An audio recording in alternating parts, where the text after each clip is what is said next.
Hello Internet.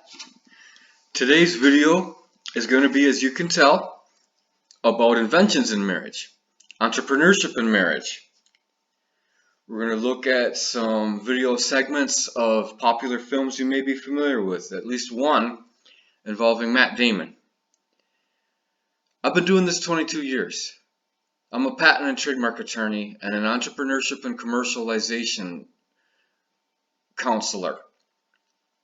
But what I run into a lot, is people who are pursuing some kind of invention or other venture as an escape from an unhappy marriage, as an escape from an unhappy job, as an escape from an unhappy life in some way.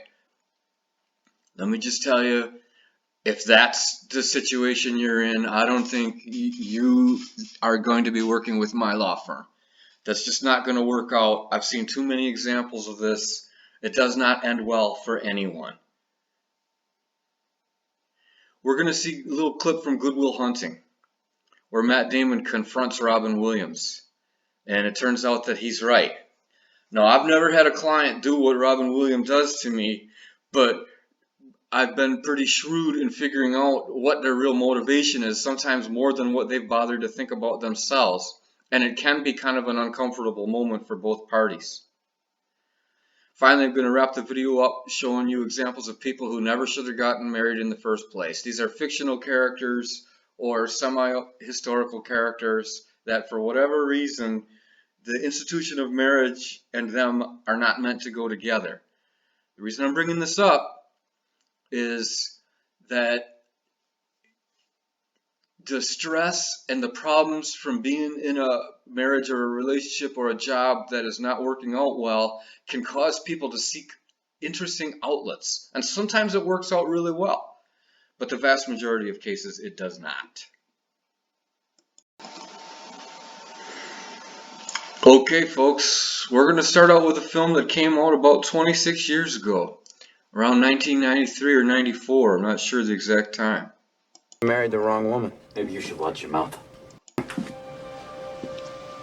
Maybe you married the wrong woman. Maybe you should watch your mouth. Watch it right there, Chief, all right?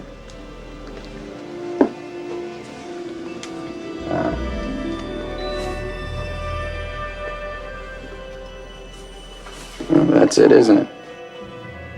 You married the wrong woman. What happened? Why'd she leave you? Was she, banging some other guy? If you ever disrespect my wife again, I will end you. I will fucking end you. Got that, Chief? Time's up. Yeah.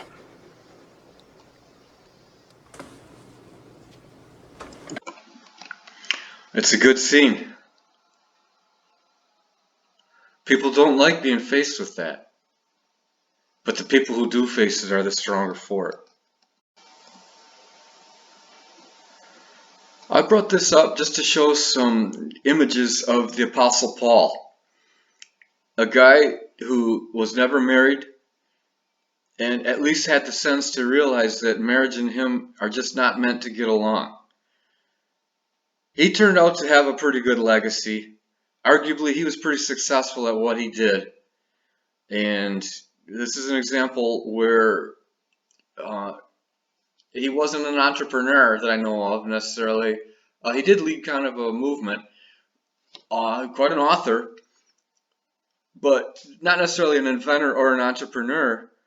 But in my job as a patent attorney and an entrepreneurship guy, I run into people who never should have been married in the first place, and I take all kinds of steps to avoid having to face that fact. And at least the Apostle Paul is one famous example of someone who was pretty successful that knew it and knew it about himself and took appropriate steps. Here's another example of a guy who arguably never should have gotten married in the first place. By the way, I did the image search on Don Draper, not on John Hamm personally. I don't know. John Hamm, for all I know, he may well be married. I'm not sure. I may have tried marriage, or I'm not sure. But Don Draper is an example of a person who never should have gotten married. A lot of people are sympathetic to him. A lot of people enjoyed the show. The show did really well. He's an example of someone that got married, regretted it, and pursued all kinds of other activities outside the marriage, partly as a way of escape, partly to some extent that he just kind of ignored that he was even married in the first place. And again, there's a parallel to inventors and entrepreneurs. I run into a lot of inventors who are doing these things as a way of reshaping their marriage or of saving their marriage or of an escape from their marriage. That's what drives them to invent in some cases. And if that's the case, and they start talking about it a lot, I realize that this is probably not going to work out. That's not a good motivation. They probably don't have a good understanding of the marketplace, and they're probably going to lose every cent they put in. If you're one of these, you need to really rethink, are you sure you want to do this? And are you sure you understand your own motivations for why you're doing this? Here's another guy who never should have gotten married. Just not suited for it. This is another fictional character, and you're likely familiar with him. Tony Soprano is just one of those people who just did not belong in a marriage. Now, Tony Soprano was highly entrepreneurial, and to some extent, even somewhat inventive, and was at least somewhat self-aware and aware of his own limitations. But again, it's another example of someone who is looking for escapes and outlets from their marriage. They find a lot of different ways to do that. He's a special case. He was an entrepreneur according to a certain kind of culture. But the main point is that if you're inventing for some reason other than that because you have something that customers want, you may be inventing for the wrong reasons. You may have the wrong expectations, and you may be wildly unrealistic about your chances of success. Please have the self-awareness to at least know that ahead of time. It'll make it a lot easier for all the parties concerned. Thanks for watching. Let me know any other topics you want me to discuss. This YouTube channel is to help you. This is for information. I want to hear from you, and I want to know what things are on your mind.